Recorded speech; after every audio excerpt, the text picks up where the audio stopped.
we'd like to start with our first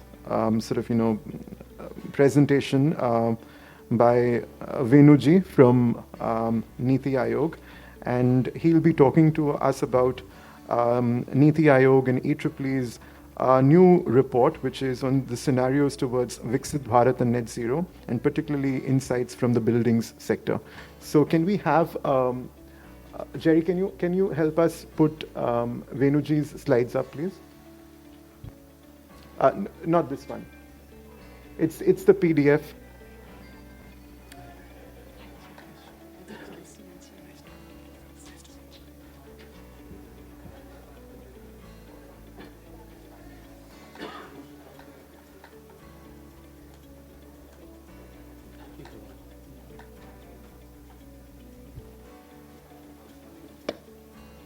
Okay, I think while the presentation loads up, let me just primarily set out the context. Good morning to everyone. I'll probably take around 10 minutes so that you'll also save time in terms of, the logistic for this session. So what Niti has done in the last 18 months especially, there were several groups that were set up primarily to look at the two targets that India has set for itself in terms of achieving the aspiration of becoming a developed economy or a Viksit Bharat by 2047.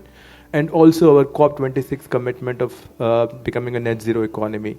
So what this actually mean, while there were many of the think tanks who were in this room, tried to work out how these pathways look like. There wasn't any effort within the government ecosystem to primarily synthesize these efforts. So that's when Niti has set up. It wasn't a solo act by Niti Aayog. There were several groups that were set up going into various facets of the transition. Can you just, it doesn't move to the next slide. Yeah. So, so there were several groups primarily that were set up to look at the various facets of the transition. And today going to be focusing on one of these particular aspects, which is primarily the building sector. So there were close to 11 reports, and all of this are available in the public domain on Niti's website. They're close to 1,500 pages of reports primarily. So I'm not going to delve deeply into many of these reports, but primarily touching upon some of the nuances primarily from the building sector. So throughout the reports, you primarily look at two scenarios, primarily the current policy scenario and the net zero scenario. As the definition, as the name itself spells out, the current policy is primarily looking at the continuation of the existing set of policies, but without any ambitious efforts of moving towards a net zero. So the other is primarily talking about a much ambitious policy efforts, much ambitious technology efforts, higher energy efficiency, and all of that primarily. So again, from each of this, I'll try to pick out some big key messages. I think that's the important thing that we are primarily looking at today. One is that the building sector today, what we are saying is that close to around 17 billion meter square area, that is around 20 billion meter square today. And we are saying that it's going to double more than by 2070. What does this actually mean is primarily two things. One is that there is a lot of area that is yet to be built in the context of India. And if we're able to build it right, then we will not be able to lock into the fossil infrastructure. Right? So that's one unique thing. The reports primarily say that close to 86% of the India's built environment is yet to be built. And this is not just uniquely to one particular category, it's across the dimensions with the domination by rural areas. With the domination by residential areas. Why residential? Because you could see India is going to be urbanizing rapidly in the coming decades. We're around 37% today, but we're going to be moving towards 65% by 2070. So that's the context in which primarily the whole building sector primarily is built, and you would also see a similar scale happening in the commercial sector as well in terms of commercial buildings. There's going to be massive growth in hospitals, education institutions, workplaces, and all of that stuff. So that's one fundamental message that's coming in from the report. The second is that, again, today's context that we're discussing primarily the Global Heat and Cooling Forum, and India's AC penetration today is just 10%. So 10% ACs and probably 30% coolers. So large section of the population doesn't have the comfort of using any appliances primarily to mitigate the effects of extreme heat, and which is common across many cities in India and even rural areas. So in that context, the report primarily talks about a very high appliance ownership in the coming decades, closer to reaching those standards as we've seen in the developed economies. So in that context, when we're talking about a greater appliance demand, where you see a massive growth in appliances in terms of what's happening in Indian context, probably reaching around 65% by 2050s and 80% by 2070s when it comes to ACs and similarly other appliances. Massive opportunities primarily if we can build these appliances right way as well. Now, why I'm trying to basically highlight one point here, that if you look at the current minimum energy performance standards in the appliances in the country's context today, there's a huge gap in terms of the world's average minimum energy performance standards or the global best available technologies. So, for example, in the air conditioning, there's a 45% gap. That's a substantial gap. And if you actually look at the India's MEPS, it's just 1/3 of the global best available technologies. So if we can lock into much better or much more efficient ACs, then we can actually lock into much better energy use. So that's the underlying theme that the report primarily sets out, is to think about much more efficiently. And while in the report we also talk about not just in the appliances, right? So we also have to think about the whole building design process, right? So what is happening on the building design? So I'm going to come out to some of these elements in my last two slides, which I'm then going to conclude primarily to summarize the key messages. Cooking again, today's West Asia crisis has left us much more greatly vulnerable in terms of the LPG. It is in this context, when this report was crafted, there wasn't any crisis that was primarily motivated us to move away from LPG. But again, so this is the way India's 2070 cooking energy mix looks like. You would see massive dominance of electrification both in rural and urban areas, and PNG being still playing a good amount of supporting role, but LPG completely gets much more in terms of a complementary role. Traditional biomass especially, which accounts for almost 45% in the rural areas today, is completely phased out. So there's going to be a massive change in the whole energy mix. And in the report, we kind of also laid out in terms of how the residential building overall demand changes. And you can see that the orangish hue is where the cooling demand is primarily, both in terms of air conditioning and cooler. So that's the massive increase in the energy primarily in the energy sector, especially in the residential buildings. And the difference of orange hues between current policy and net zero is primarily due to efficiency shift. So if you can actually lock into better efficient appliances, you can avoid almost close to 20 to 30% of energy use. In terms of the overall building story, when we look at buildings primarily in the reports, we look at commercial, residential, and cooking together. You would see cooking, which accounts for bulk of the total buildings when we say today. Its share primarily comes down again because of the biomass phase out. Data centers, which are completely almost absent today, which is probably 1.5 gigawatt today, going to be a massive consumer of buildings demand in the future. And we would seen probably that some of these big hyperscalers being announced by Google and Microsoft, and that's going to be important in terms of the energy consumption. So data centers emerges as a new demand centers, and how does the data centers primarily throw us challenges in terms of cooling or water? I think those are some of the challenges that have to be primarily looked in. Now, I think I'll just probably another 2 minutes, I'll conclude my presentation with lay down 3 important points, and this is where the whole report can probably summarize in a neat way. One is that the current building codes, both in terms of scope and coverage, how do they look like? Now, in terms of scope primarily, there is larger focus only on the operational and energy use part, while there's a complete absence of in terms of thinking about life cycle, where you're talking about embodied carbon as well.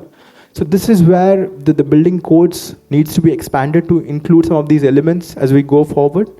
And the second important aspect is that many of these building codes also do not talk about thermal comfort, and also do not talk about building design futures, right? There has been discussion in the plenary section about passive design futures that needs to be integrated so that your thermal comfort is maintained.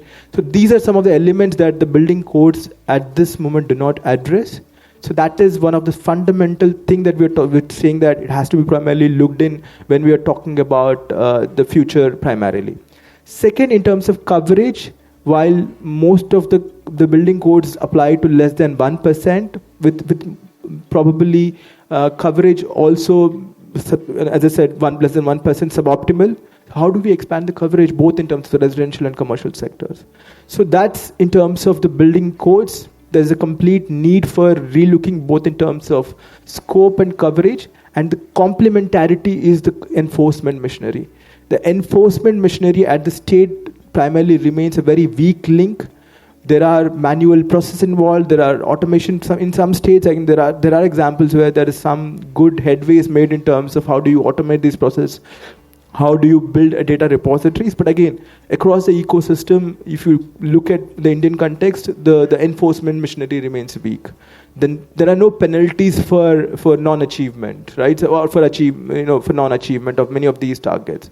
So that's in terms of primarily the building codes, and complementary primarily in terms of the state enforcement machinery.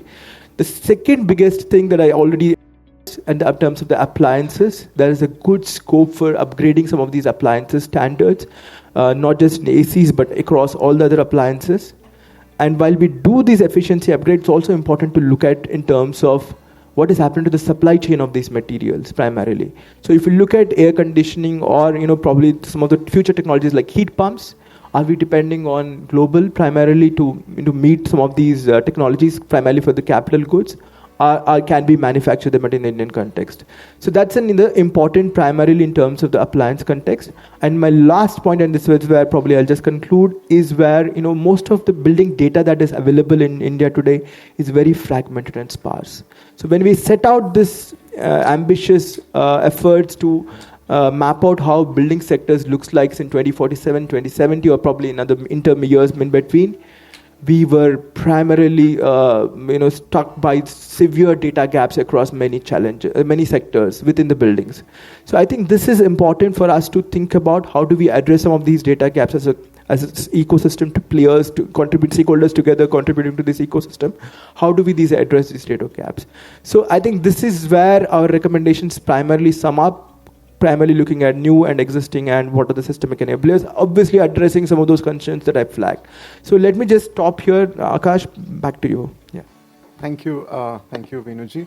And I'd just like to mention something that, at least in my estimate or in my level of understanding, this perhaps is the single most important report on the status of the building sector in India right now. And it's been put together very diligently, and I have personally learned a lot from it. So for those of you who haven't, I'd really recommend that you flip through this report. You learn a lot. So thank you, sir. We'd like to now invite Adele, who's flown from far away to be with here today. So thank you very much, Adele. And can we have Adele's presentation up, please?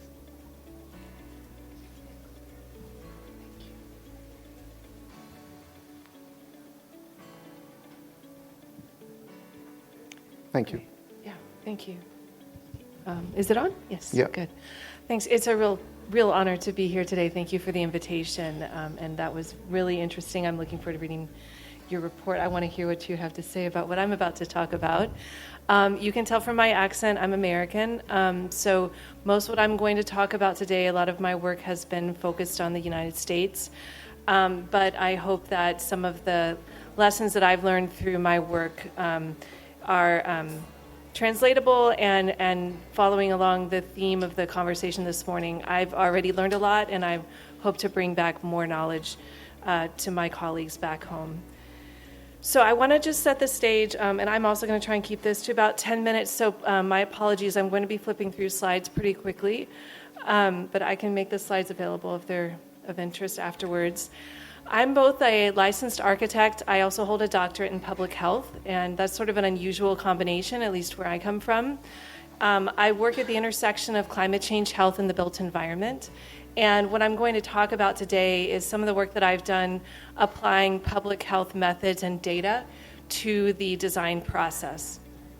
And I came to this in part as somebody who's an expert working in green and healthy building in the United States, understanding that the policies that we put in place, even the ones that are at the community level, are not granular enough to really make the difference in the neighborhoods that are most harmed by the effects of climate change, including heat. So this is a study that I performed with a colleague a few years ago that looked at sort of a natural experiment that happened in the United States the first time President Trump was elected. He took us out of the Paris Climate Agreement, and there were a bunch of cities and states in the United States that decided that they were going to continue to try to meet the Paris Climate Agreement requirements, and instituted policies at the city level to try and do that. And so what we did is we looked at the 500 largest cities in the United States and divided them into two different groups: the ones that stopped following the guidance for the Paris Climate Agreement, and the ones that continued. And what we found was that if you looked at those two groups of cities, that we did see a statistical significant difference in the built-in environment determinants of health, health behaviors, and health outcomes that were associated with retaining that effort to stay within the Paris Climate Agreement. And many of those efforts are focused on mitigation, greenhouse gas emissions reduction, but they have a health benefit to them. We found that in particular that the signing the pledge was associated with a reduced acceleration in increased respiratory disease, cardiovascular disease, and obesity in those cities. But that when you then started looking at neighborhood by neighborhood level analysis, the neighborhoods that were the lowest socioeconomic strata, the bottom quintile, were actually accelerating in the negative trends too fast for having signed the pledge to really make a difference. And so kind of the bottom line here is that by looking at these policies just at the community level, we're masking the disparities that are happening at the neighborhood level. And so it's important to really target our interventions within those neighborhoods that are most at need, both in terms of the people that are living and working there, as well as the built environment characteristics. And so a proposal that I've been working on for a number of years is taking an approach that we use around environmental risk assessment that's called co-benefits, and applying it to the design process.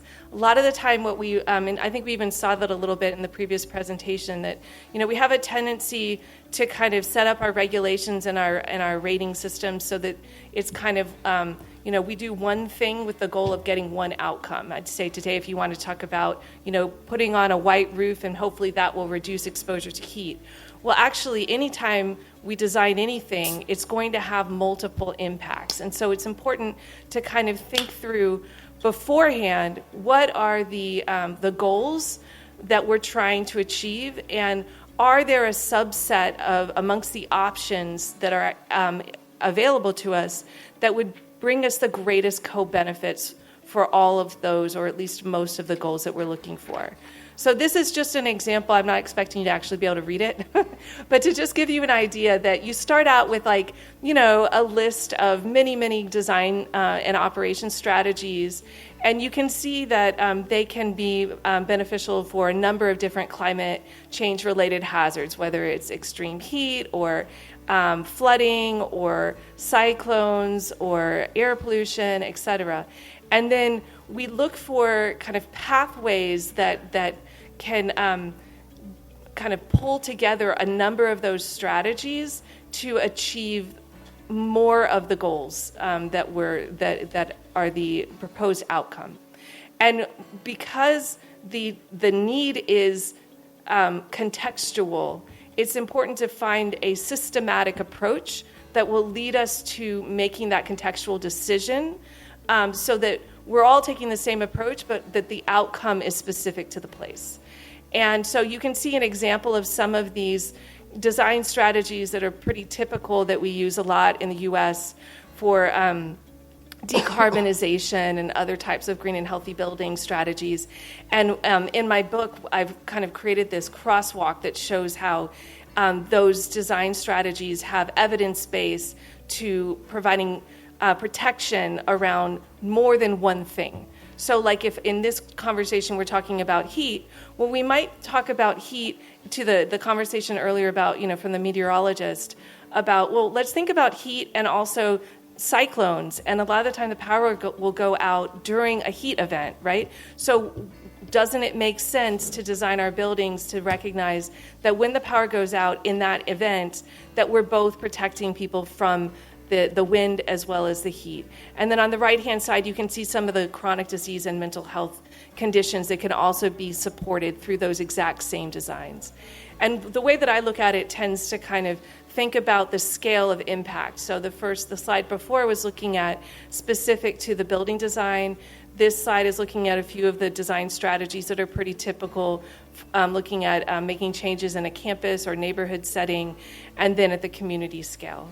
And so, again, it's not necessarily, I would absolutely agree with some of the speakers earlier about we need to kind of do a better job of, at least coming from my context, we need to do a better job of learning from the indigenous and kind of work that's happening on the ground in community, and maybe not just relying on needing to have that evidence base before we test it and validate and see how it's working. I think we also want to start thinking about when we're making decisions that are going to have a capital investment associated with them, how can we make sure that those investments are going to have the greatest co-benefits? And so I'm just going to quickly walk through 3 case studies that are also in my book. This was a design project. I don't think it was built in Gudalur, India. And the idea here, and again, I'm showing you this to show you that we're taking a systematic approach, but when we look at the neighborhood setting, we identify a certain number of elements related to the population and the environmental exposures. We take that information and use it to create a set of priorities that are specific to that place and to the needs of that building, which in this case was a school.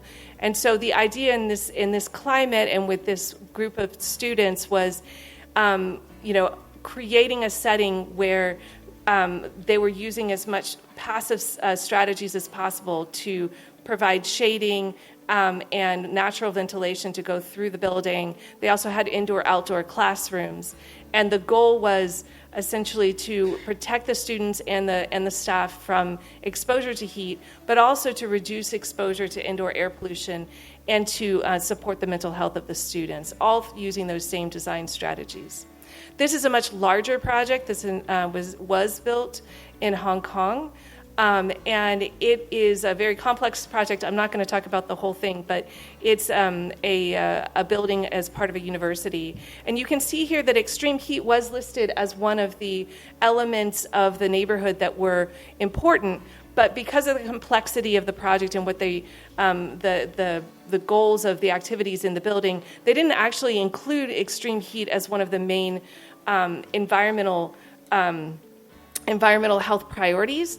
But what you can see is that through the design, they did things like the way that they designed the towers in relation to each other, pulled air through the complex and helped with the natural ventilation that went into the classrooms. They used the awnings outside of the classrooms to both bring that natural ventilation in, as well as increase the amount of daylighting that could occur in the classroom, which also is a way to reduce one of the main sources of heat, which is lighting. So they did a number of things that addressed heat in addition to these other priorities that they had set. And then the last one is a social housing project in Minas Gerais, Brazil. And they did include extreme heat as one of the concerns, but flooding was their primary concern. And I think for me, I created this slide deck obviously before knowing what we would be talking about earlier in the plenary. But that conversation about sort of what's the role of the the owner or the person using the land? What's the role of, say, in this case, the master developer, and what's the role of the government in terms of making sure that those three scales all fit together and are built out as planned? So the problem with this project, as you can see here, is that they didn't actually do the planting that was proposed in the development and was part of the permitting process. And as a result, what they ended up with was an urban heat island problem, a problem with flooding and erosion, and then people started dumping trash in these places. And so the question then was, how do we fix this problem so that the people who are living in this place are protected in terms of their thermal comfort, but as well as other issues. And so I'll close with my research has found, again, this is based on the U.S., but I think that there might be some elements of it that could be useful, that the kinds of regulations that seem to work in this type of context is to move away from a sort of project-by-project review of any kind of variance that's being requested and more towards the kind of systematic approach that has a contextual outcome, like I was just sharing, that's a way to kind of speed the process of increasing the speed of development while also achieving outcomes that are protective and something that are affordable and that the community will accept.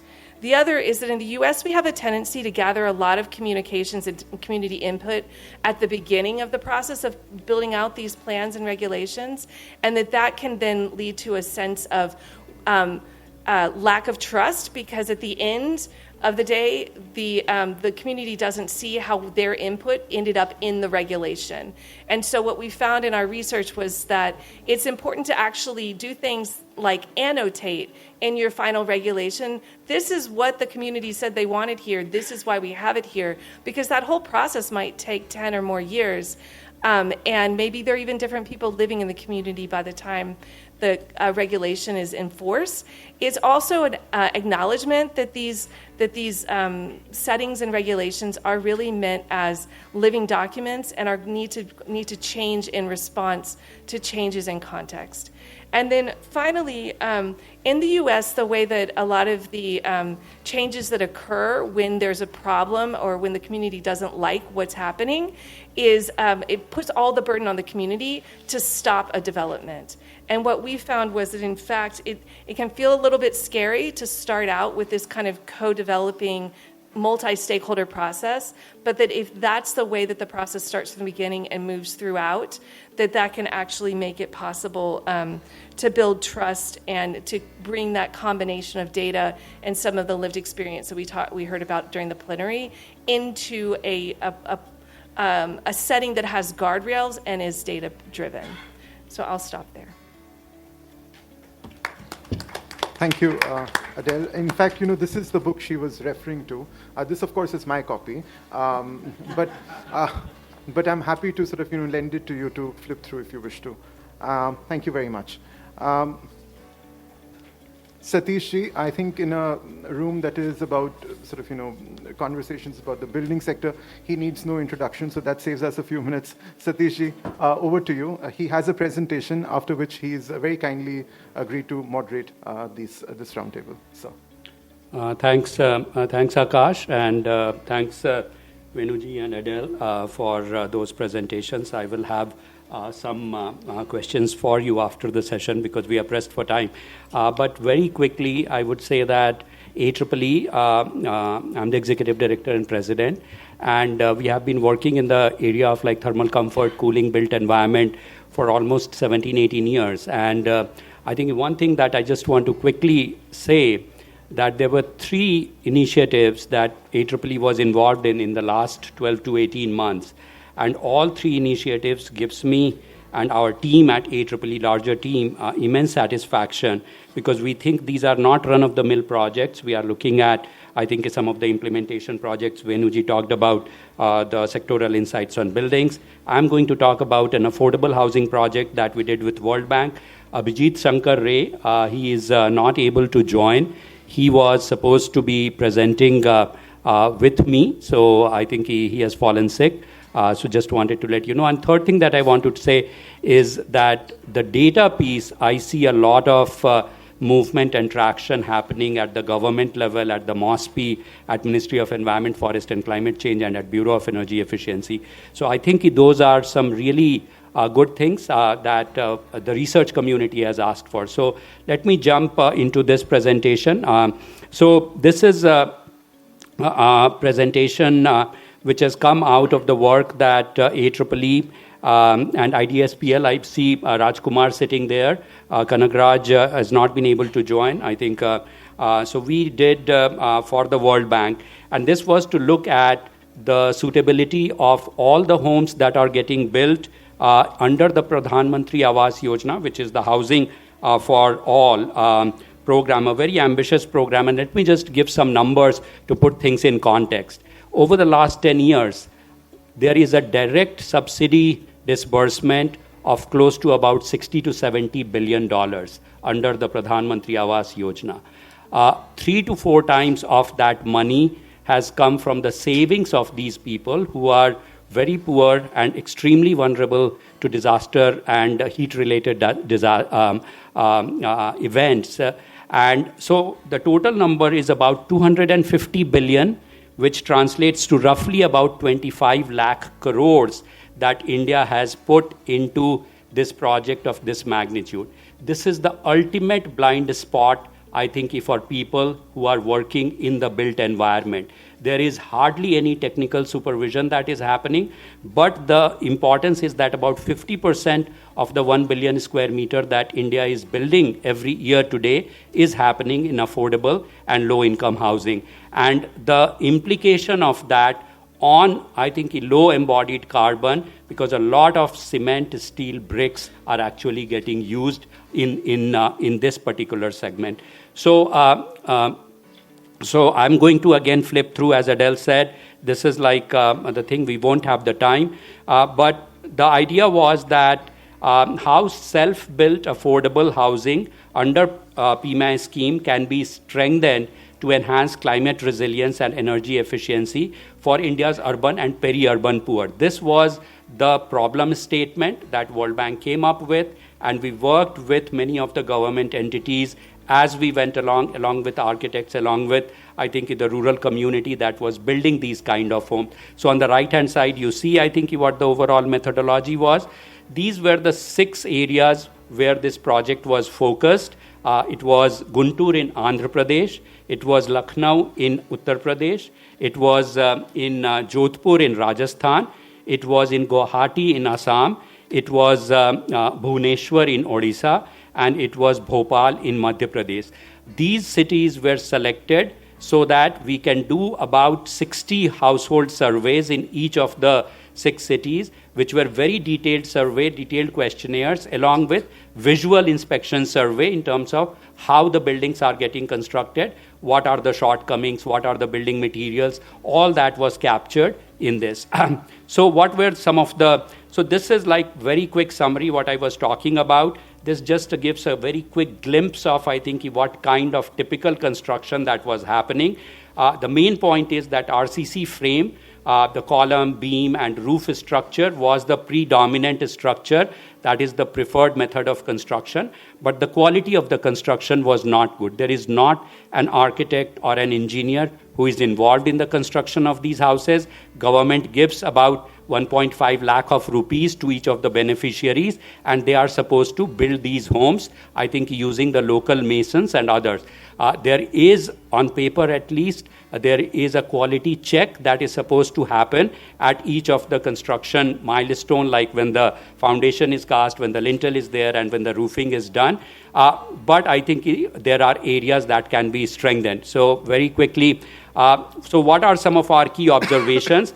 The first part, the 6 bullets that you see, are more related to the design aspects. I think in terms of the walls, in terms of the roof, in terms of the windows, and then the bottom half, what you see, are demonstrating that what kind of appliances are there. We used to think that, Venuji talked about that air conditioning penetration is 10%.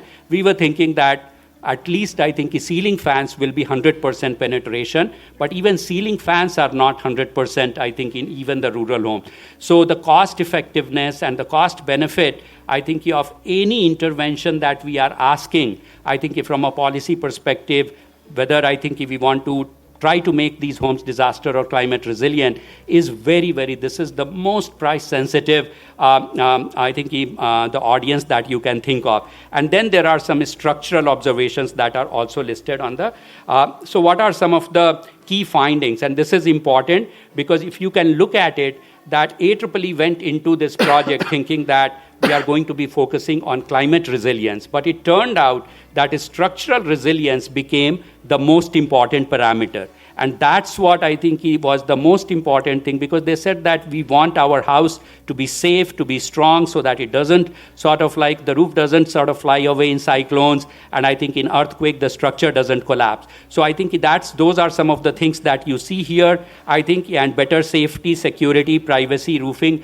basic amenities was the main thing. And after that, I think it was the heat resilience and how much is the subsidy amount, how they are using, and whether they can get more subsidy amount. So these were some of the things. So I think in terms of, we were looking at disaster resilience, heat resilience, energy cost savings, and embodied carbon. But the priority was very clear once I think we learned, I think, what kind of construction is happening and what are the beneficiaries' preference. So structural resilience became top, heat resilience, energy cost saving, and the factors that we considered was, I think, mostly localized factors, because we want to come up and try to increase the cost of these housing. So it was a very, very important piece, and I think that's what you see on the right-hand side. Just I think in terms of what were the two main recommendations that we made. One was the essential and the other one was desirable. Essential is something that you can do right now, but it is not optimized for the best materials, and it is not optimized for a system where you can do a little bit more training of masons and others. So they don't need to actually build framed structure. They can do confined masonry and reinforced masonry, which will not only improve the thermal comfort, but which will also reduce the embodied carbon in a significant way. But I think the recommendations were done, as you can see here, that these were some of the main things that we looked at. And desirable package was checking on everything, but we cannot do the desirable package right now. It will take about 3 years, 4 years for us to reach there.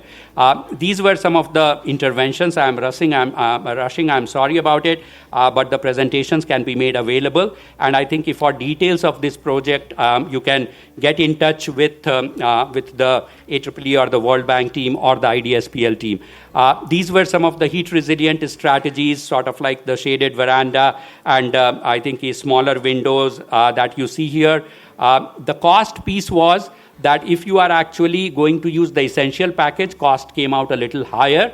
But if you do desirable package with capacity building, with ecosystem enhancement, with supply chain sort of strengthening, then actually the cost will go down. And I think there will be benefits on thermal comfort and on embodied carbon as well. This is, I think, a part of the simulation where we showed that how the heat stress was getting reduced because of the number of days. I think they were having more thermally comfortable thing for both the base case as well as, I think, for the design case. I am going to probably wrap up. So this is like a 2x2 matrix, I think, in terms of heat stress on the x-axis and the hazard severity on the right-hand axis. And the green part is all voluntary. But if you go to disaster resilient and I think heat resilience part, then of course that will cost you a little bit more money. So very simple. And the summary of recommendation is that I am focusing more on technical, but there are very detailed recommendations on institutional, on finance, and on capacity building recommendations as well.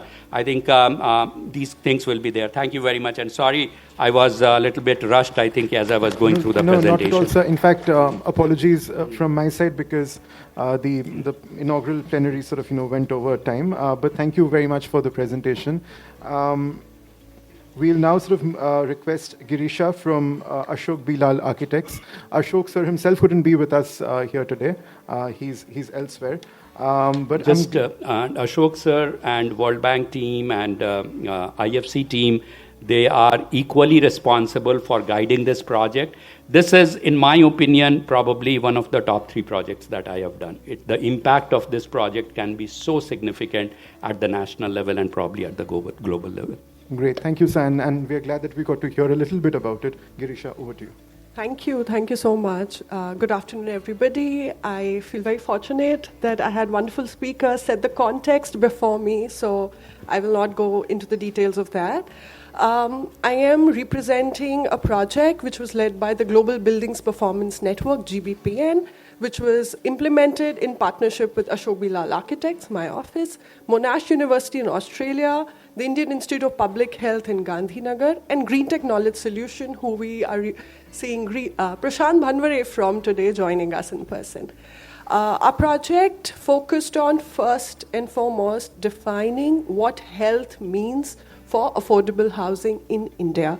So our work looks at the group housing being built by private public partners, which sort of complements the work AEEE is talking about, where people build their own homes under the Pradhan Mantri Awas Yojana. And I will specifically talk about the work we did of luckily and successfully integrating some of our guidelines in the revision of the National Building Code, the NBC of India, with a focus on low-income housing. I need not set the context. We've already heard from the speakers that a large part of our new built environment is going to be housing, and a big part of that is the demand coming from lower middle EWS and low-income groups, so low-income housing. The impacts of climate change reach us in a big way through the homes we live in. So our homes can be safeguarding us from the impacts of climate change or exposing us further to heat and flood and pollution, increased allergens, depending on the way our homes are designed and constructed. That's largely the starting point. We've also heard how the low-income groups and certain other people end up being more vulnerable to the impacts of climate change based on the existing conditions and access or lack of resources to safeguard them. In that context, we started out with charting a holistic definition of health and well-being appropriate for affordable housing in India in the context of the impact of climate change, being able to adapt and also build homes that mitigate climate change, and looking at health and well-being with a particular focus on gender. That was our objective when we started out.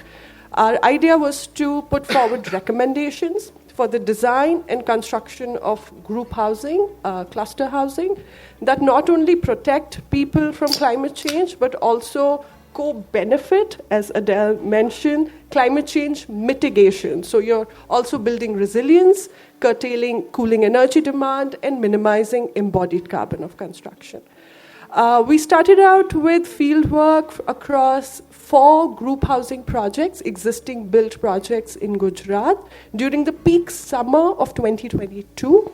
The idea was to understand the ground realities, the experiences of people, observe the built environments, their conditions, and also we had data loggers to measure how the temperatures were inside these houses. Our observations and analysis pointed to the fact that many of these houses lacked sufficient soft ground, leading to what is understood as a high urban heat island effect. There was lack of social spaces. In many projects, as building heights increased, so when we saw affordable housing projects of 12, 14 floors, there was impact on social and psychological health of residents, and also in terms of the energy requirement of these group housing. This led us to create a framework which is in alignment with WHO's framework of health in housing, where we look beyond the physical health and also account for the social and psychological health of the resident. So those were the determinants of health, where in physical health we looked at thermal comfort, something we've been talking extensively about today, visual comfort and protection from diseases. Social health encompassed how our housing in the neighborhood allows or limits my social interaction, a safe, comfortable social interaction. The experiences of women, which were highlighted under gender equity, and how, especially talking about low-income housing, we are protected from overcrowding. So how we limit scenarios that create overcrowding. In psychological health, we proposed the determinant of adequate space, privacy, and safety. So you have enough space inside the house and outside the house, given these are really small homes, 30 to 60 square meter of carpet area. So you want to manage perceived insecurities and restrictions in terms of experiences of privacy, especially looking at women's experience, and safety in these built environments. Your access to green spaces, certain visual or physical access to nature in these buildings, and your ability to sort of exercise some sense of aesthetics, choice, and flexibility. This was coupled with the importance of climate resilience, so that became a determinant of health, how protected I feel from disruptions, protected from disruptions in terms of power cut, in terms of flooding, building resilience within the community so they can adapt better, and preparedness against certain disasters. These were applicable to the individual dwelling unit, your one apartment, the building as a whole, a cluster of different apartments, the residential community, and the affordable housing neighborhood. Coming to the regulatory aspect, to understand where our recommendations would be most essential to be included in the regulatory framework, we try to understand how the Ministry of Housing and Ministry of Health lay out different programs, building codes, and regulations that govern the design and construction of affordable housing. So you have programs like the Pradhan Mantri Awas Yojana, you have the Habitat and Housing Policy, you have the National Mission for Sustainable Habitat, you have the URDPFI, the National Building Code, and from there we have the state-level regulations and bylaws coming in place. What is highlighted in pink is what we realized would be an essential entry point, the National Building Code laid by the Bureau of Indian Standard, because that becomes some sort of a parent body, a universal standard, a reference point for all state-level regulations and bylaws, and it's sort of your go-to in times of any confusion. You refer to the National Building Code, both by private developers and government bodies laying out state-level regulations. We were fortunate that during the process of our research, the National Building Code, after 10 years, was undergoing revision. So it was both timely and required.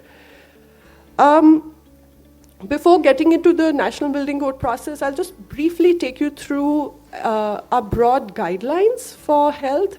At the physical health level, we looked at the integration of climate responsive passive design and adherence to the ENS or ECSBC for thermal comfort in buildings. We proposed mechanically aided ventilation. It's not enough that I just open my door. There should be, or my window for air. It's important I have some sort of an exhaust fan to accelerate the air change.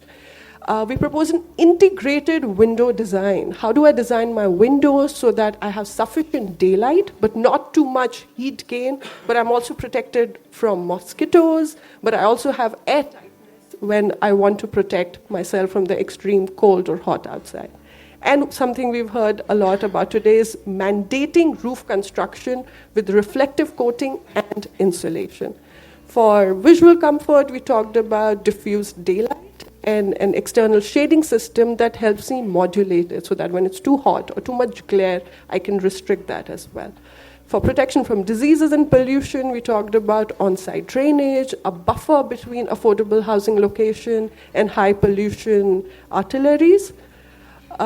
Briefly going through social health, a very important proposal was to have a minimum standard of open space per person. So it's a green and open space for both social interaction and my access to nature.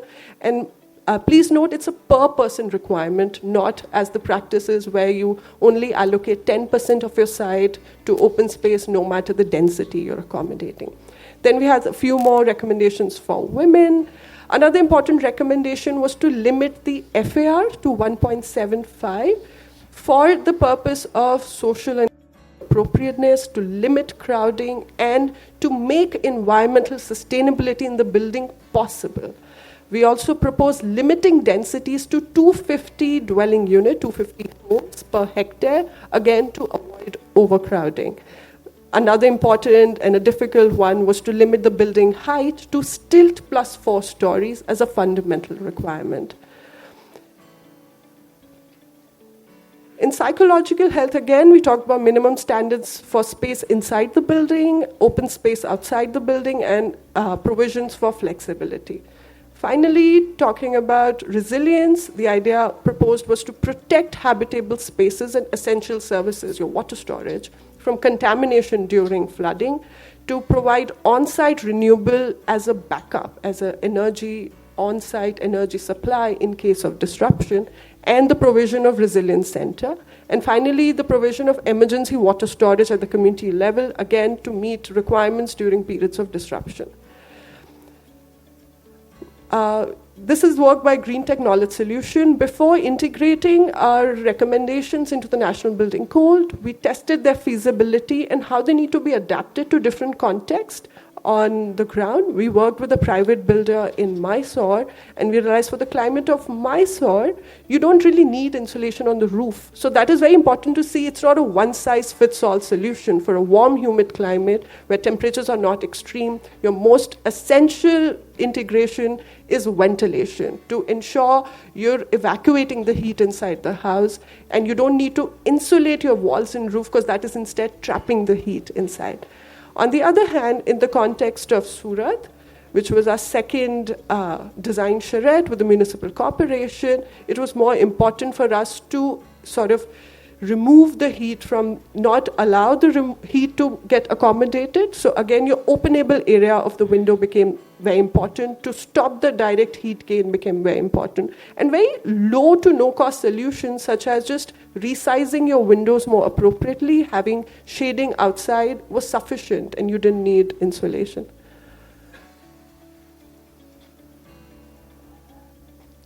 Finally, before we could institutionalize, our process helped us identify if your objective is to be low carbon, your embodied operational carbon to be low, and to have sufficient renewable energy on your roof.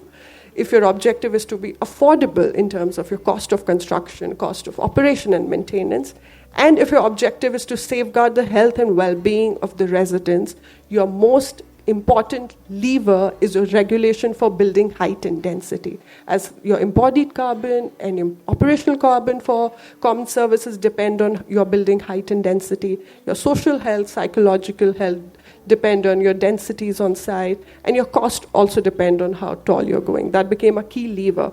Additional levers and additional determinants were building materials and equipment, the optimization of the building envelope, and how much green-blue infrastructure you're able to integrate in the open space.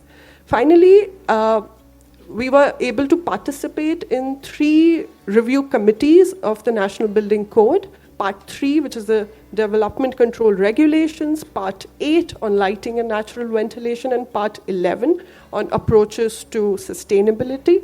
Our key success was to be able to integrate in the development controls for low-income housing open space requirement. We started out with proposing 6 square meters per person, but with some negotiations with other stakeholders, we could get 3 square meter per person, again, per person, not a percentage, integrated into the National Building Code, which is the reference for all group housing projects, public or private. This was against the 15% total site area requirement. Additionally, we were able to incorporate that 25% of all open space be green, not paved, again, for UHI reduction. A very important success was the acceptance of density limits for low-income housing. So if you're making one-room apartments, please do not fit more than 250 dwelling units in a hectare, which replaced the current allowance of 500 dwelling units in 1 hectare. Finally, the building height limits were also accepted by the NBC committee to allow low-income housing to have walk-up buildings from up till stilt plus 4, which rejected the proposed revision to 6 to 7 stories that was being pushed in the NBC. Additional considerations included aligning the low-income housing with codes for climate-responsive passive design, provision of resilience center, provision of on-site solar panels, and the needs of women being highlighted. That brings me to the end of our presentation. I have a copy of the full detailed guideline if somebody wants to flip through it, and a QR code for you to download. Thank you so much. Thank you, Girisha. And with this, we can start with the moderated roundtable discussion. And so, Satish, over to you. It's 12:40 now, and let's try and sort of close this by 1:30 latest. Hello. Okay, thanks, Akash, and thanks to all the fellow presenters for setting the context for this discussion. There are a lot of heavy hitters, I think, in this room, and we would like to benefit from all of them if possible, but perhaps I think we will need to restrict. I'm going to start with some specific questions directed to specific people, and with a very, I think, a polite but firm request that please wrap up your interventions in 3 minutes. At 2 minutes 30 seconds, I think you will hear a ping, which is a sign that you need to start wrapping up in the next 30 seconds. And don't shoot the messenger. I think, if anything, I think I will point to the NRDC team for I think being firm on this. So my first question is with Dr. Mukta Girdhar. I don't know where she is.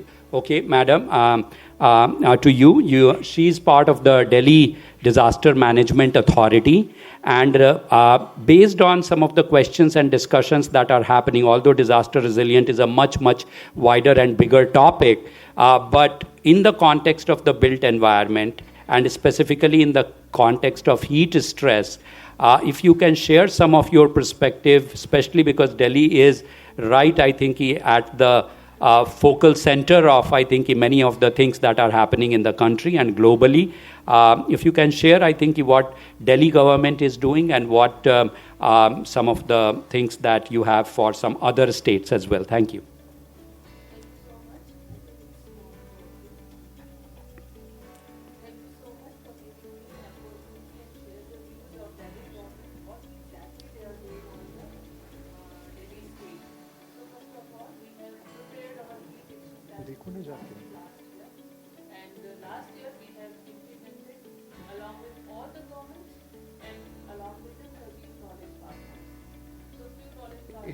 Here, representative from the UNEP and ADRA, and we have done some pilot project in the last year, and this year we are scaling up. The first one is very ambitious project which we have done through the help of UNEP, that is a cool roofing project for the ISBT, and because there is too much footfall of people, one portion has been done. That has been in the 3 phases. One has been done, and we will complete in 2 phases in this year. Through the ADRA, we have done. We have prepared urban heat island, and based on that, we have prepared our action plan where we need to focus more. There is one more ADRA. I think some representative is also here from the ADRA.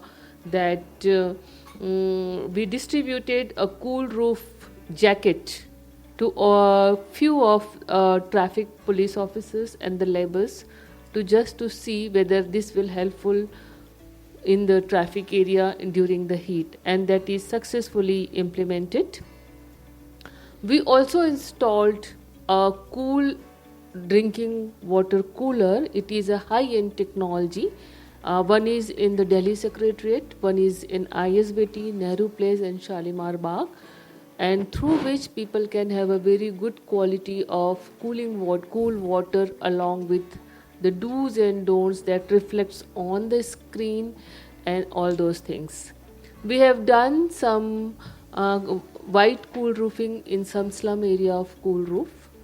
Along with, we have also done some slum area cool roof, and it's a very big project which this year we are initiating along as per the direction of our IRADE, that in every state we are keeping a e-bus which is AC, and that will be the cooling point for the people who are the passerby, and that will be helpful for so many people. Along with, there is another project to make cool roof all the bus stops. So this has been directed to Delhi Traffic Police. Education Department has been directed to make a cool roof to each and every school. That will go on the phase manner, but it will be there maybe in the 3 and 4 year. This year they are going to initiate it. Delhi Jal Board is directed to provide water, electricity is electricity has been directed to provide electricity throughout the heat season without interruption, especially in the area which are the critically important. So these directions are there. Not only the divisional Madam, commissioner, please wrap but up the in- chief secretary is also very important to implement all those things, because now the heat action plan implementation is not only a state agenda, but it becomes a government agenda, Delhi government agenda also. So the next year I hope will give the more implementation plan. Thank you so much. Thank you, madam, for sharing what Delhi government is doing and how it is sort of prioritizing and scaling up the steps that you are taking. I'll come to Rahul Nathji, and one thing that comes to my mind whenever I think of Tamil Nadu or Chennai is that what kind of weather is there. So it's hot and very hot. So I think you are very well positioned to share, I think, some of the things such as the building regulations and the incorporation of cool roofs. And Tamil Nadu has been one of the pioneering states when it comes to, I think, addressing heat stress. So if you can also share, I think, some of your perspectives. And my request is again to keep it within 3 minutes. Thank you. Sorry, it's a long pause. Long press. Yeah. When it comes to Tamil Nadu, we were one of the pioneering state in declaring it as a state disaster.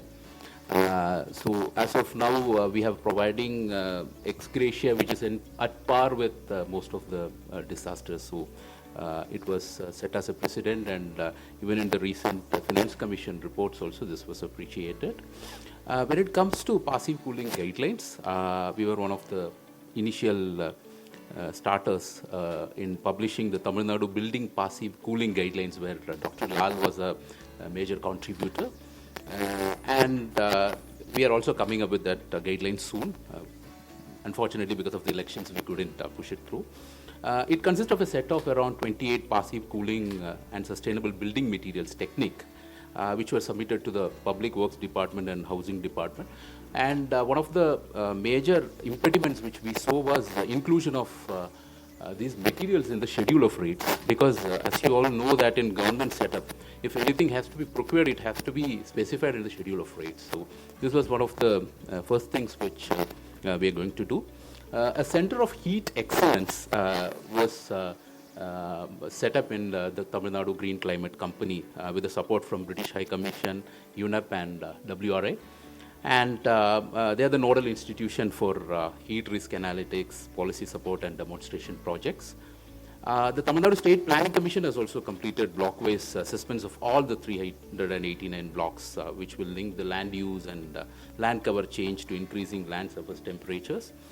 We also have something called the Tamil Nadu Urban Greening Policy, which was launched in 2026, where a minimum of 15% urban green cover has to be there, and it is also envisaged to increase the green cover from 23.7%, which is right now, to 33%.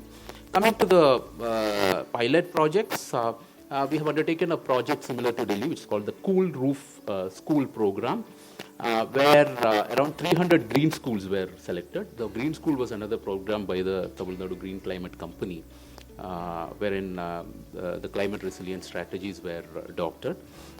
7 pilot schools were completed, where we have found a reduction of around 6 to 7 degrees Celsius. UDAP was one of our partners in scientifically studying this project, and the scientific report is out there. It's in the public domain. We have also undertaken another study for a lighthouse project. This was under the PMAY Urban. Around 200 houses were coated with Sika high SRI paint, which achieved a tremendous 9 to 12% roof surface cooling, 3 to 5 degrees Celsius of indoor cooling, and around 12% of energy savings were noted. So we are now pushing for major projects like this in most of the slum development projects which are happening in throughout the state.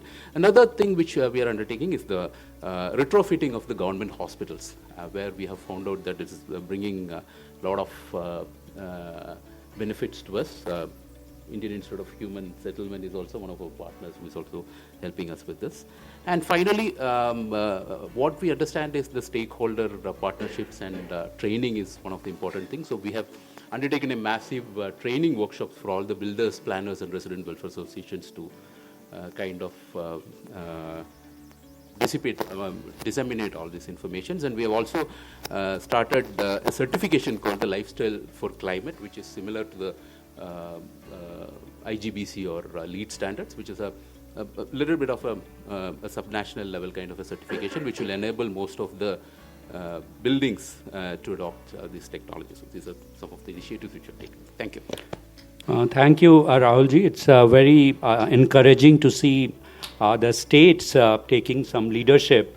I think right from passive building design to people who are working in extreme heat like traffic police and others. I think there is always a concern for construction workers, traffic police, farm workers on how they are going to tackle the extreme heat stress. So thank you very much again. I'll come to Dipinderji. Dipinder Kapoorji is from National Institute of Urban Affairs. It's a body, that works closely with Mahua. And I think from an urban planning framework, sir, what do you see as sort of like looking at the green-blue economy, at how to better integrate water vegetation systems into the urban development to alleviate UHI and heat stress? Yeah, thank you. Thank you for having us here. I'm here with my colleagues, Nidhi and Deepshika. So at NIUA, just before I come to this point, I just wanted to tell everyone, because people may not know, that NIUA works as part of the Ministry of Housing and Urban Affairs, and we have been piloting a climate smart cities assessment framework as a nudging framework for cities to look at climate and cities. Besides that, developing some climate action plans, and now we are in the phase of grounding climate action, as we call it, when we look at heat and flooding as two areas where we have now started engaging with both MAUA as well as with all the partners here and other organizations. So now MAUA has recently, through NIUA, launched a 12 cities urban heat island effect resilience, urban heat resilience improvement program, so which we are now launching in the next month or so. Officially, it has already been launched. So there we are trying to look at built environment as part of the program, in which each of the 12 cities will be given 5 crores to actually implement something. It's not just a planning work. And coming to this point about built environment and the nature, and a lot of things are said about climate sensitive cities. Built environment, you people are actually more knowledgeable about the topics and the issues which were shared by Girisha and Satish. From our experience, what we can say is that the nature of urbanization is unplanned and informal. So you have to also look at solutions which can cater to this unplanned and informal built environment, which may not be possible at the building stage, at the residential stage. So at that stage, Amitosh, I had suggested that we could actually bring this perspective of how to look beyond the city or beyond the settlement and the housing. It is important. You should look at passive cooling, look at all the architectural features which were mentioned here. Nobody is denying their importance. But if you have to look at cities and urban heat resilience from the perspective of heat is, unlike flooding, if you see, flooding is more and more in situ urban flooding compared to riverine flooding, which we see in the last 2 decades in India. Heat still is the same. The sun still is where it is, and the heat is still felt locally. So there is a difference between flooding and heat. And in heat, you actually have to look at water as a cooling medium. And that is possible only if you look at settlements and their neighborhoods and plan for water, I would say, not NBS, because that's become a very cliched word, in a decentralized manner. So if you can conserve water in a decentralized manner, look at water and sanitation from that perspective, you will be able to influence cooling in a larger perspective, also meeting their water demand. And a lot can be said about it, but in 3 minutes we don't want to do it. But I was part of a primary study we did in Sangam Vihar, one of the largest dense unplanned settlements in Delhi, and we could identify decentralized systems of water management around the city, around the settlement, which could actually alleviate the heat stress to a great degree. And the last point is about equity and justice. So, because I come from a water and wastewater sector, so if there is a heat stress in a dense unplanned settlement, you may actually need to have urban heat adaptation framework. So in the plenary, we are sharing the framework which we have developed for the Mahua program for 12 cities. The point is that you may have to trade off. Some areas you may need to give more electricity, more cooling from the other areas.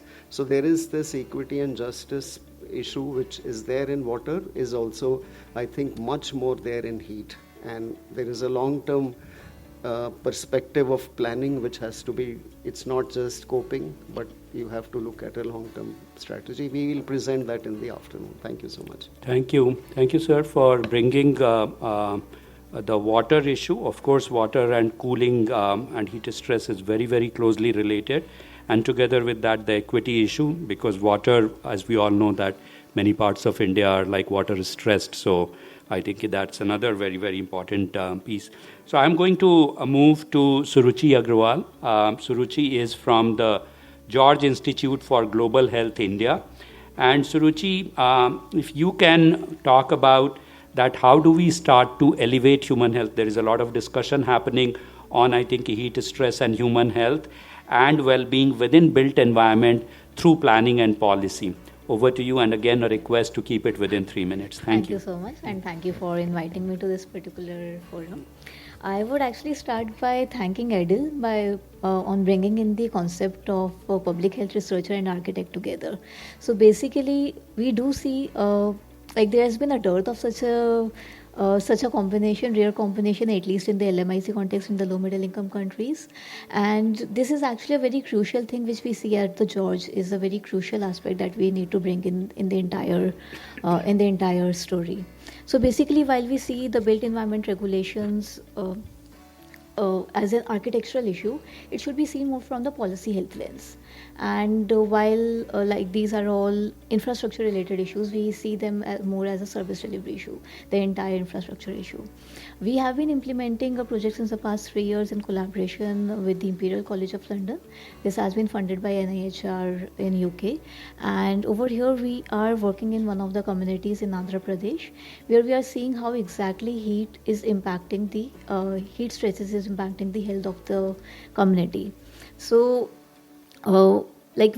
since morning we have been hearing about the new construction codes and how they have been reframed to bring in more heat resilience and for adaptation and as an adaptation strategy. But we also would like to emphasize that there's a need to bring in regulations, retrofitting the existing structures as well.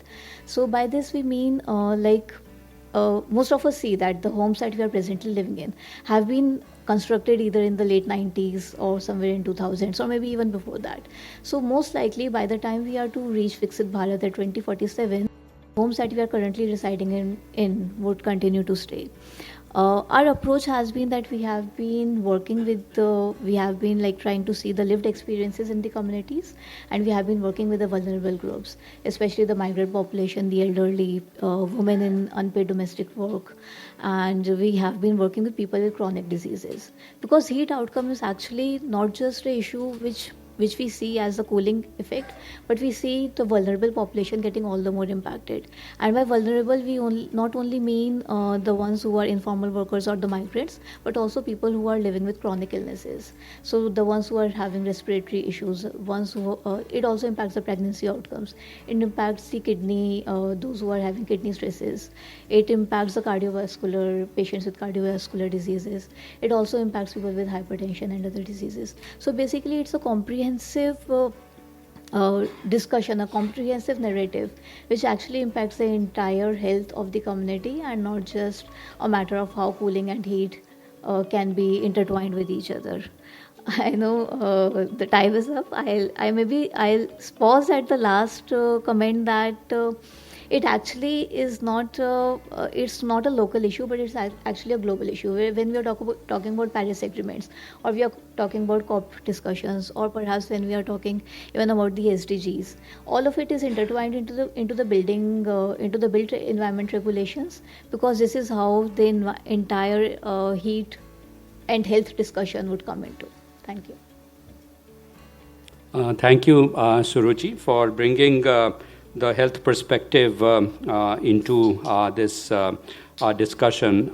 Moving on, I am going to Prasad and Amanda and Rajshri. I don't know. I think how are you going to manage in 3 minutes?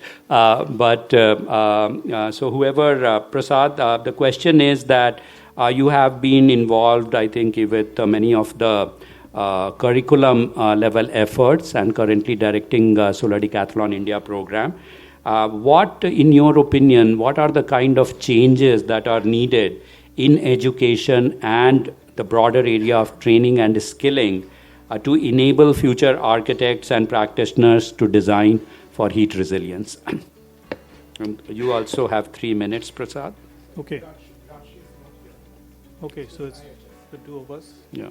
Okay. So I think you guys have talked about the growth in the building sector in terms of floor space. One of the things that maybe we are not looking at is that we are producing about 500,000 people in the build sector who are educated and are supposed to be making buildings. And are they able to do the work that's needed or not? And if not, what is that capacity that is getting wasted? So looking at education, I think, is important from that perspective. And if you look at the need for education, either has to come from, in the build sector, it has to come from research and practice, which is sort of where the knowledge comes from. Then you have to look at faculty capacity, then you have to look at curriculum, and then what happens in the colleges and whether it's getting taught or not. So if you look at research and practice, there's a little bit of work that's happening in the research side. I think we are seeing it from the projects that you guys have presented. On the practice side, especially on implementation side, there's not much happening on heat resilience. In terms of faculty development and faculty capacity, we've been running faculty development programs, and we are seeing very little capacity amongst faculty members to actually have the knowledge and teach. And curriculum is almost non-existent. So the result is that there isn't an institutional ability to teach heat resilience in the curriculum, and we're seeing a lack of that. What we did within SDI, or Solar Decathlon India, where this year we had some 180 colleges participating, is we added a specific requirement for students to report on their work in terms of how well they are doing for heat resilience, with quantifiable metrics like wet bulb globe temperature exceeding 30 degrees, etc. Now, there are about 50 teams that are in the finals, and 50 colleges that are in the finals, and that will happen in June. So with that, we'll be able to see when you provide a problem to students of this kind, and when you give them the kind of resources that are needed, are they able to then take that and develop building solutions that can actually get us to heat resilience? Are they able to put the right kind of science to it? Are they able to actually have the human-centric appropriate approach to it, where they're able to understand what the pain points are and and then go further? So at this point, I think there's a lot that is lacking in the education. We are trying to sort of grapple with it and understand what kind of things might be needed to help it happen. But I'll leave the rest of my time and whatever you can give to Amanda. Okay. Amanda, maybe a minute or so. Yeah, so maybe in continuation with what Prasad mentioned, maybe I'll keep it short because most of it is covered by Prasad. So I'm seeing maybe 3 or 4 shifts that we can make in educating practitioners and architects. I would say the first shift that we should make is kind of pretty fundamental, which is designing for survival, and I think many of us have already spoken about it. Currently, we are seeing in architectural education, students are designing only for comfort, right? They're not looking at conditions where there is power outage or when there's mechanical system failing in their building, right? So students need to be trained on how to design building that can keep people or the occupants safe without really relying on active cooling. I think that would be the first shift. The second shift that I can think of is when we say design for heat resilience, they also need to know, or the measure of performance building needs to shift, right? So students also needs to train on what are the metrics that really inform climate or resilience in buildings, right? So which is what Prasad mentioned, that in SDI we're doing that. Students will start showing their design on how it is trying to minimize the number of hours that is unsafe in their buildings, right? And I think the third shift that I can think of is recentering passive design. Again, in architectural education, we are seeing passive design as something like an add-on subject or, like a chapter in a course, right? So we really need to make passive design as something like a foundation when we start thinking about building design. And it's very critical, especially for vulnerable communities, because they are the group of people who will face, who have limited access to cooling, or sometimes are unreliable, right? The last thing, maybe the shift that we can make is really moving from studio to real world experimentation, which means, bringing up more living labs, pilots, field testing, where practitioner students can actually, experience the real world conditions and the constraints that are available during heat stress scenarios. So with this keeping in mind, our work at IHS, which is we are working on designing for cooling shelters for vulnerable communities, which made us realize that the importance of designing for solutions that are rapid, something that can be easily deployable and can adapt to multiple constraints. So I think students really need to get exposed to such scenarios, because only then you will start understanding the importance of systems thinking and other multidisciplinary work. So I would say what really required is a change in the mindset on making sure our future can design for failure. Yeah, thank you. Thanks, Prasad and Amanda, for bringing in the education and the capacity building angle into this whole debate, because we typically talk about policies and financing and technology and other things, but this is a very, very important aspect for this. And of course, Prasad and Amanda also work on SDI program, which is something that is a very unique program. So if anyone wants to talk to them after the session, they are welcome to do that. Okay, moving on. I'm coming to Saket. Saket is a dear friend, long-time collaborative.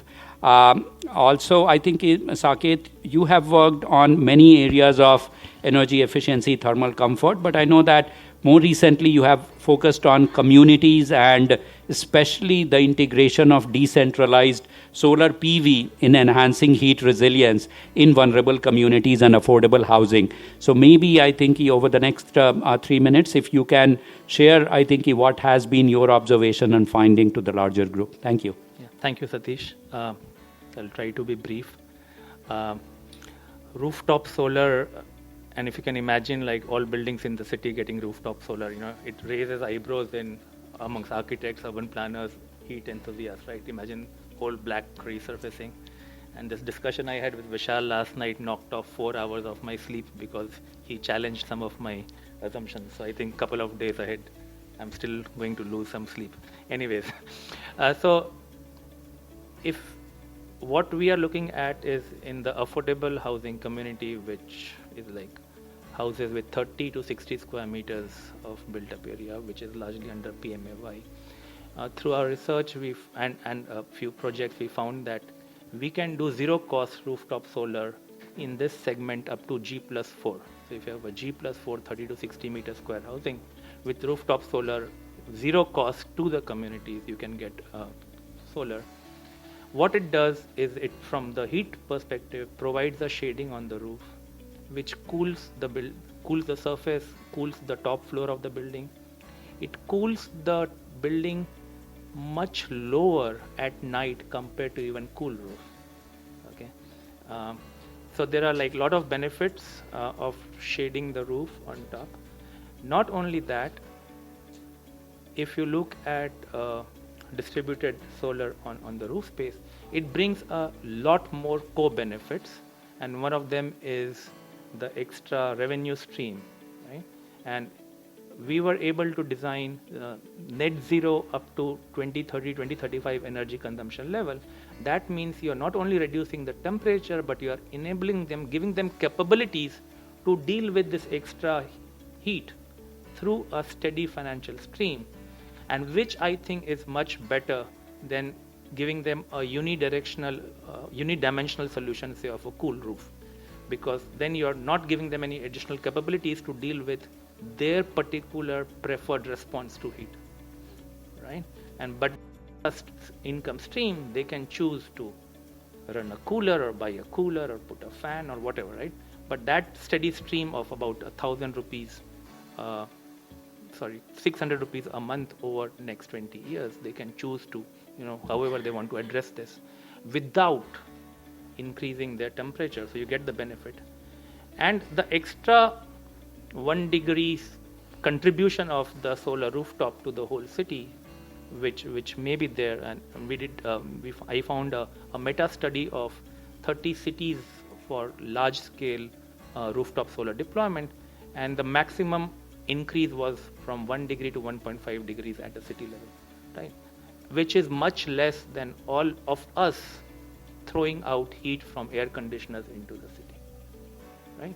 So from these perspective, I think the solar rooftop, especially at almost zero cost in the affordable housing, cools the building, provides them with a steady revenue stream, which helps them develop capabilities to respond in their own unique manner, right? Without externalities on the larger environment, the externalities that we are doing, say, in terms of pumping in heat from the air conditioner. So I will kind of stop. Okay, because the buzzer is not there. So no, buzzer went. Oh, sorry. Okay. So last closing thing. Any intervention that we see, we should look at it from multiple dimensions. So micro, meso, and macro effect from the entire social spectrum. So very poor, rich, very rich, short term, medium term, long term, right? And co-benefits, right? And if you look at it from all these dimensions, then the rooftop solar ticks much more boxes than any other solution that I have seen, with very low externality. And we can have discussion about this after the session. Thank you, Satish. Thanks, Saket. I think probably there in this room there are proponents of painting the roof white, solar rooftop, and then green roof also. Many people talk about the advantages, and we can all fight over which one is the best solution, I think, on this. But the important thing is that we should do, I think, is something on that. But what I liked was, I think, he also addressing the energy poverty angle, I think, through the work that you are doing, Saket, because these people are anyway poor and vulnerable. And I think if there is a way for them to earn some extra money, I think that's phenomenal. Okay, I am going to come to Sumedha. So Sumedha, you have been hearing about, I think in the plenary, in some of the presentations and some of the interventions, that we need good policies. If we have good policies, maybe financing will come, maybe capacity building will come, maybe technology developers will be more excited. But then when the rubber meets the road, I think it's at the state level, it's at the local level, it's at the rural level. And WRI's work that you have been and your team has been spearheading in Karnataka and Kerala, I think is at the ground level. So what have you learned and what you would like to share, I think, with this group that would be incremental to, I think, some of the comments that has already been shared? Over to you. 3 minutes, please. Sure. Thanks, Satishji. So I'll just keep it to Kerala, actually, because of just the shortage of time. So in Kerala, given the context of talking about affordable housing, we have been working very closely with the Life Mission of Kerala, which is the state's affordable housing mission. And the work has been pretty much from a bottom-up side, like what do actually communities on the ground who are building houses themselves, what are they experiencing when they go out into the market, when they start looking for contractors to build their houses. So the Life Mission provides them financial assistance. It does not provide them technical assistance. So how does that technical assistance really look like on the ground? And in that process, we ended up studying all 3 regions in Kerala, and so our work was looking at the northern, central and the southern parts of Kerala and the way housing is constructed by the beneficiaries of the Life Mission. And we found, of course, gaps in understanding of what passive truly means, what passive cooling really means, what is it, what does an average person really describe as a passive cooling strategy. And we also found through our research that the main impact that heat is having on these communities is with respect to health. Pretty much everyone could talk about the impact of heat from a very anecdotal perspective that, hey, I couldn't sleep the night because it was really hot, or they could talk about the impact heat has on their children, or the women who are working in very small kitchens. So we incorporated those insights into this framework, which we are calling region-specific guidelines for thermal comfort for self-built affordable housing for the state. And the encouragement has largely come from the Life Mission. It is very committed to doing this in an inclusive manner and with the focus of equity being a very important area for them. At the same time, while developing these guidelines, we came, and since you spoke about policy implementation gaps, that also starts to emerge when you actually conceptualize, build these guidelines bottom up. You realize that these have to be implemented, enforced by institutions like the Life Mission. So the good thing about the structure of the Life Mission is that it operates out of many decentralized offices, which are spread out all over Kerala in different districts. So they have district coordinators for the Life Mission, which come into play. They are their capacity and their knowledge needs to be built to be able to work on these guidelines. These guidelines have not been officially launched, but we are working on that in the sites. But also the key issue around what state government institutions need to be involved in the skilling of local markets. So if you look at the local masons and contractors who are providing the advice to these communities, what kind of institutions are there to provide that ready skilling? And finally, looking at the aspect of incentives and looking at the aspect of budget. Now, the budget is not necessarily something which we usually consider when we think about guidelines, right? We think, okay, once we have these guidelines, that's it. They just have to be incorporated in the scheme, the policy, and it will all happen on its own. But we also understand there's a lot of budget required in communication, dissemination, trying to figure out how to basically make them implementable. So from our perspective, we have been working on these multiple aspects, and on the sides, given that this all has to come together, we have also been supporting the government of Kerala on their cool roof policy, the draft cool roof policy that we're expecting hopefully comes out soon.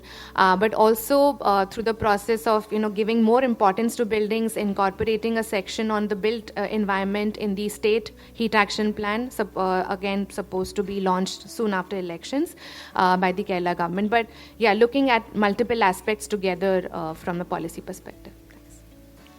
Thank you, Sumedha, for sharing. I think it just shows the, I think, a diversity of the work that is also happening in the country.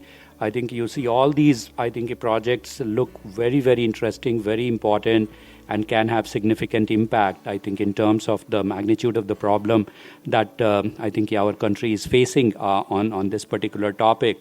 I'm going to move to Professor Vishal Garg of Plaksha University, again, a dear friend and a long-time collaborator. Vishal, you are seen as a pioneer in the cool roof space. I don't know, you have been working for 25, 30 years, I think ever since you started your professional career, and you were instrumental in sort of like making Telangana sort of like a front runner, I think, through the work that you did. What has, I think, implementation looked like in practice for you? And now that you have moved from Telangana to Chandigarh and your work is continuing, how do you see, I think, these really important policies and I think implementation can be quickly implemented in other states, and how can the timeline be compressed? I think if you can share that, I'm pretty sure that there are people, I think, in this audience who would love to hear from you on your experience. Over to you, Vishal. Thank you, Satish. So this was a huge learning experience working with Telangana government, and the policy targeted 300 square kilometers of cool roof. That's 300 million square meters of cool roof in 10 years. That's huge. But in hindsight, now what we are realizing that there can be better ways instead of just giving the state level target.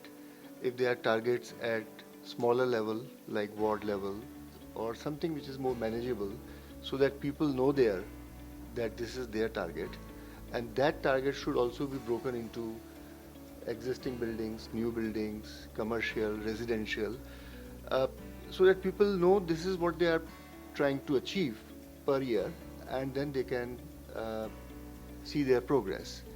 Now, when it comes to measuring the progress, one of the things that is desperately needed is a dashboard. Can there be a simple dashboard which says that how many square kilometers covered till now? As simple as that. And then it can, of course, be more detailed. It can be broken up into several pieces, that which area has more cool roofs, which has less, how is it going as per the target. More important than a dashboard, and a very effective utilization of such a tool can be for planning. So a lot of time we get this question, okay, here is some money, I want to know where should I put this money. So how do we find the areas in a city where this money will give the maximum return?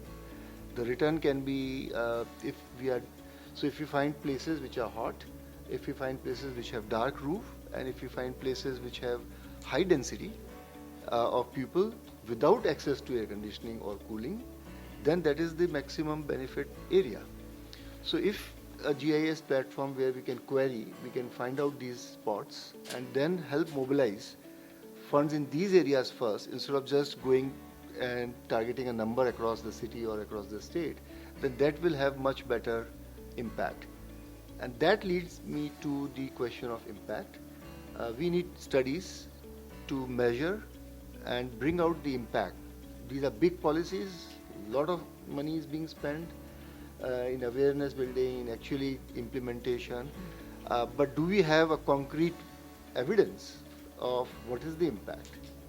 So I think if once we have these kind of studies on impact, it will accelerate it, it will give more confidence to other states and even within Telangana and the whole community. So I think these are some of the things that are needed to accelerate the work further. Thank you. And many people are aware that I think we have the Prime Minister's rooftop solar initiative as well, which has given a huge impetus to this piece related to, I think, what Saket was talking about, and how you can actually cool your roof as well, I think, with these interventions. So, Akash, should I do this first and then go to Beta? Oh, Beta is not there. Okay. All right. So, I think I would also like, I think we have Pawan from ASCII. I think, and ASCII has been, and I think based in Hyderabad, has been working very, very closely with the government. They have a very good model, and the kind of hand-holding support that they extend to, I think, state and local government is phenomenal. They are instrumental for many of the leading implementation, energy policy implementation initiatives. So, Pawan, if you can also share, I think, some of the work that ASCII has done over decades, and how I think some of the things can relate to the topics that we are discussing here in terms of thermal comfort, heat stress built environment. So, but please keep it to 3 minutes. Thank you very much. Definitely. Thank you, Dr. Satish, for this opportunity. Basically, ASCII being in Hyderabad, established in 1956, we are closely working with various government bodies. Right now, our work was started in 2010 to take up the energy conservation building code as a realistic way, where Dr. Vishal was one of the mentor and advisor for the complete assessment, and he was a core technical committee member, ASCII being the member convener to the ECBC technical committee, and the implementation framework was developed in such a way in close collaboration with the city officials and the bureaucrats to practically implement the code. And finally, the recent work which we have done in this space is cool roof policy implementation and integrating the policy in the building bylaws, where the building typologies were very clearly mentioned, like target buildings like commercial buildings and government buildings. Irrespective of built up area, they should go for the mandatory cool roof application, as well as for those buildings, residential buildings which have a plot area of more than 500 square meter, they also should go for mandatory cool roof application. And for the government assisted schemes, it is clearly mentioned in the policy certain kind of budgeting needs to be allocated by the various government departments, as well as CSR intervention is also introduced in municipal authorities, where somebody wants to invest something, do something in CSR intervention, they can do certain kind of support through CSR, as cool roof is one of the intervention under CSR. So that was a work which we are doing closely with, and recently with the ASCII NRDC collaboration, we would able to have an MOU with Google in Hyderabad, where there is a tool developed by Google, which is just, we can scroll down it's like complete map, and they mapped Hyderabad. If we just scroll down, we can see like what kind of coloring on the roof and what kind of heat reflectance is there. And I think few more parameters they are going to add to that, so that we can monitor the better way of policy implementation in the state. I think still the work is under progress. I think we are going to look forward to measure the impact of the policy in near future. Thank you so much. Okay. Thank you. So with that, I'll just take a few moments to sort of like summarize the discussions and the presentations and intervention points, and then I'll pass it on to Akash for wrapping it up. So, so I think starting with some of the presentations, I think that were made, one of the things that is clearly very, very evident, that there are many, many organizations, many individuals, many governments who are making, I think, this whole topic of, I think, heat resilience, thermal comfort, heat stress, heat action plan, a very, very high priority. And rightly so, because I think together with climate change, I think this is one of the most wicked problems that we are facing. And in the context of India, and I think what we are facing, I think it becomes an even more challenging situation. And while it is very, very nice to see, I think that there are so many organizations who are doing such deep work, and I think whether that is related to research, whether that is related to policy, whether that is related to skilling, education, whether that is related to financing, I think we know that I think we are only barely sort of scratching the surface in terms of the scale of the problem that we are all seeing. And but as I think as we all realize that I think the problems, I think, are humongous. But there are a lot of people, a lot of creativity, a lot of resources. We are starting to taste some success, and I think we are also starting to see some really green shoots in the way the government, I think right from central government to the state government, to the local government, to the communities, I think the way they are gearing up to tackle this challenge is pretty, I think, encouraging and heartwarming. So I think let us stay the course. I think the problem is of an immense magnitude, but I think let's also believe that the work that we are doing is important, and I think it is going to make a difference. So with that, I'm going to hand it over to Akash for wrapping up this session. Over to you, Akash. Excuse me, can I just put one point? I just want to talk about the tool, what Vishalji was talking about. Let's. Sure.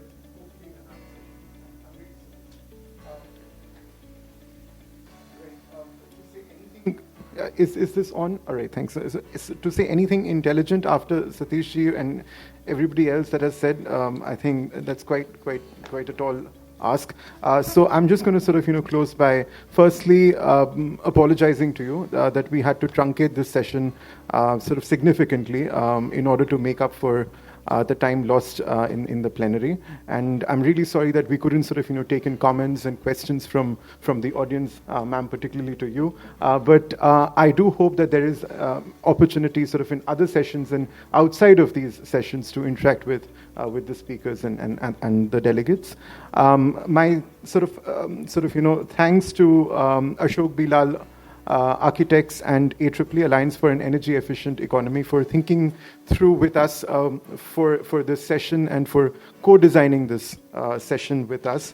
My thanks also to Venuji for his presentation, to Adele, of course, Satish ji. Abhijit from the World Bank couldn't join us but was deeply involved in the making of that presentation. Girisha, thank you very much. And to all our discussants here, for sort of being so effective with your comments and with the time that you were allotted. Thank you very much. We'll now sort of quickly move to Leaders Lounge where we came from. That's one floor above. Please take the escalators up. Thank you.